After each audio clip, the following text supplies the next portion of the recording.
Hi friends, simple tasty పులిహోర process చూపించేస్తాను.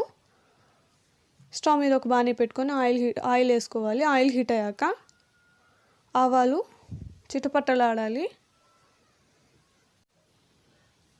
శనగిత్తనాలు వేసుకోండి. శనగిత్తనాలు fry చేసుకొని తీసి పక్కన పెట్టుకోండి. దాంట్లోకి వేస్తే పుల్ల పుల్లగా ఉంటాయి. మీకు ఎప్పుడు కావాలో అప్పుడు వేసుకుంటే బాగుంటుంది రైస్లోకి. ఆనియన్ 1 కట్ చేసుకొని వేసుకోండి. కరివేపాకు మిక్స్ చేసుకోవాలి. పచ్చిమిరపకాయలు ఒక 4 కట్ చేసుకొని వేసుకోవాలి. బాగా మగ్గాక చింతపండు వేడి చేసుకొని పిసుక్కోవాలి. చింతపండు పక్కకు తీసి చింతపండు రసం తీసుకోవాలి. మిక్స్ చేసుకోవాలి.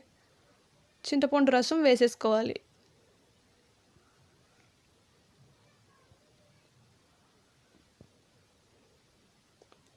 చింతపండు రసం తెరలాక సాల్ట్ తగినంత,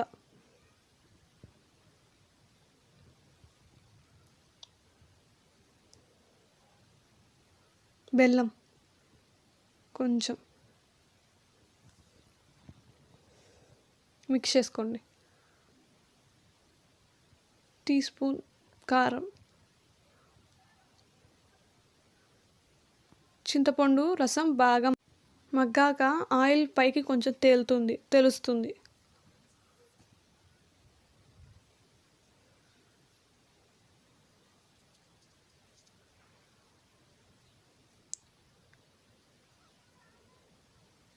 ఆయిల్ పైకి తేలేటప్పుడు పులిహోర ప్యాకెట్ వేసుకోవాలి. నేను 1 వేసుకున్నాను. మిక్స్ చేసేసుకోండి.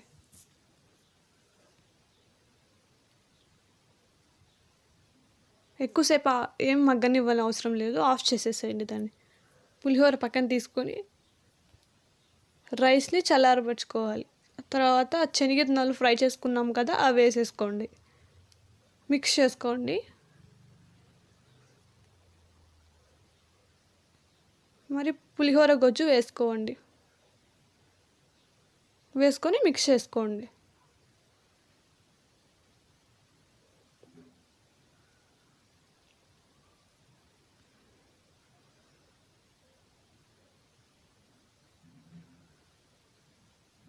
బాగా మిక్స్ చేసుకోండి రైస్ని. ఎంతో టేస్టీ పులిహోర రెడీ.